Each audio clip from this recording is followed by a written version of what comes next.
This collage project isn't like your typical magazine collage. I'm asking you to look at colors and textures and make things other than what you see. I don't want you to find a picture of a fish. I want you to make a fish from something else. Make a turtle from an upside down orange, or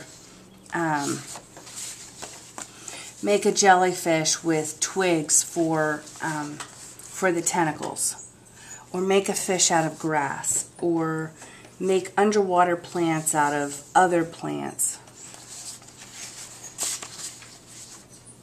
And use colors in an imaginative way. So pick a color scheme. This is with cool colors, and you need to work in layers. The first thing you do is the background. There's a PowerPoint on this, and you have to follow the steps. Don't think I'm just going to tear some things out of a collage and slap them on paper, because that's not what this project is. It's about being very deliberate about what you choose, the colors you choose, the textures you choose. This student went from creating a dark front area to then blue-green, and then this dark blue, and the layers, you can tell the difference between layers because they're either a different color or value. Dark blue, light blue, medium violet, dark blue again, and then blue-green, and then a lighter blue-green, okay? So you don't have to go from light to dark, but you do need to distinguish between the layers. This layer is more of the cerulean blue, and this is more of the ultramarine blue. So the difference is in how warm or cool the blues are, but they're still all blues, and they're separated by slight changes in value. These pieces are cut out. This is a complementary blue and orange. So the orange, everything that is plants and fish automatically jumps off the background because you've got complementary colors being used. This one is all earth tone greens, like muted greens. There aren't any bright greens, and there are some greenish browns coming in here. But again, it's layers. Layers down here, rocks here, and then more layers behind that. Okay, so the background is worked in layers, and then the pieces go on top and fit back behind each layer. Alright, let me show you how to do this in a practical sense. I grabbed some browns, and let's take a look here. If you turn this sideways, you've got a pretty good size hill right there. So let me show you, if you cross or mark out where the actual image is, then if you look at underwater shapes, they're actually, many of them are triangular, they're not square. So if you come along here and kind of make a hill, oops, ran out of space there. Okay, so maybe that's as far as my paper goes, is right there. If I flip this over this way, I can make a pretty nice little hill here as well. And then when you cut that out, you're going to cut inside your line so you're not having any of your black lines show. And you can vary it a little bit. It doesn't have to be exactly what you drew. But, okay, so that's as wide as this image goes. That's the side of my paper. Let me get this other little one here. Okay, this happened to be sand, but it's not really recognizable as sand by the time you cut it out, and it doesn't have to be. It ends up looking like wood grain is what it ends up looking like. These are flowers, but again, I'm just going for the color, which is the browns. I'm going to come up here, see I can get that hill right there, and I'll cover this part up. Okay, I'm going to squiggle this paper as I go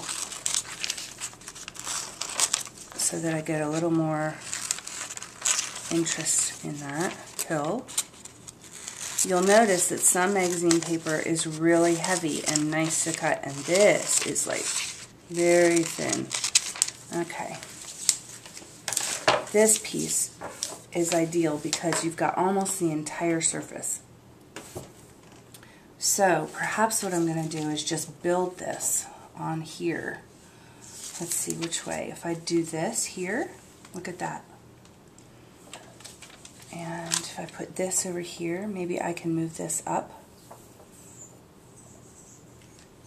Okay, here's another piece I have. So I'm going to come up, and that will be the width of the piece. That will be the, you don't have to do this 8.5 by 11. It can be however wide your magazine images are. So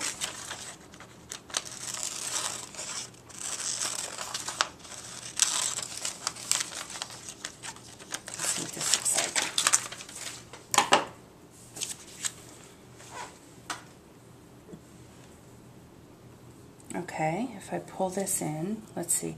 Let's take this off the page so I don't have to worry about that. And I'm going to cut this off just so I can visually see it easier without having that black line there, because that's not going to be part of the picture. Or is this one? You could trim this at the end, but for the sake of trying to see it more clearly, I'm going to trim it now. And then your goal is to make it as tall as you can. So that's going to cover over that text right there. That's nice. This goes in front, so this might, if I move that up, let's see what happens. I have this piece too. But then I don't want to get into that. So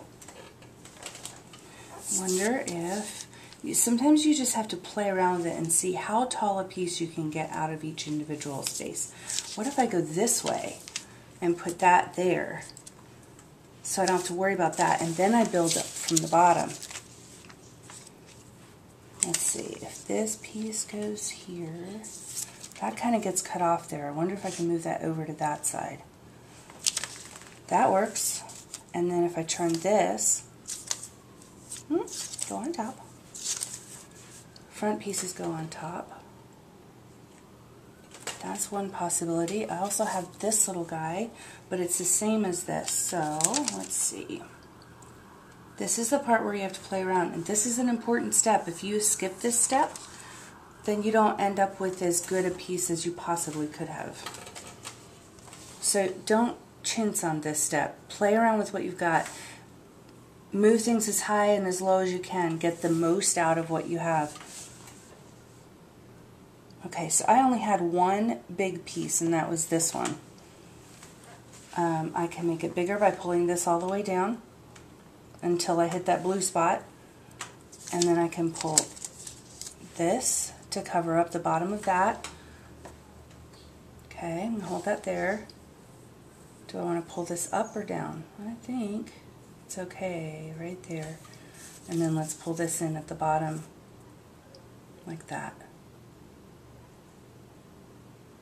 Okay, now there's enough change here to here. Okay, so this piece is in front of this piece, which is in front of this, which is in front of this, which is in front of this.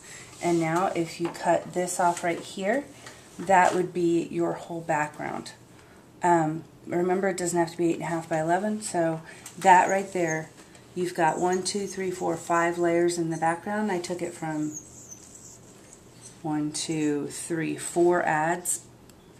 If you don't have backgrounds that are big enough, then take a background you find and enlarge it on your, scan it and print it larger, or get something off the internet and print it if your magazines don't have good backgrounds. Alright, that gives me quite a bit to go on right there as far as building. And then you tuck plants down behind, okay, so that they're growing out of the ground. Alright, so check out all of the different varieties that I have in the PowerPoints and follow the steps very carefully and try to create the layers of your background.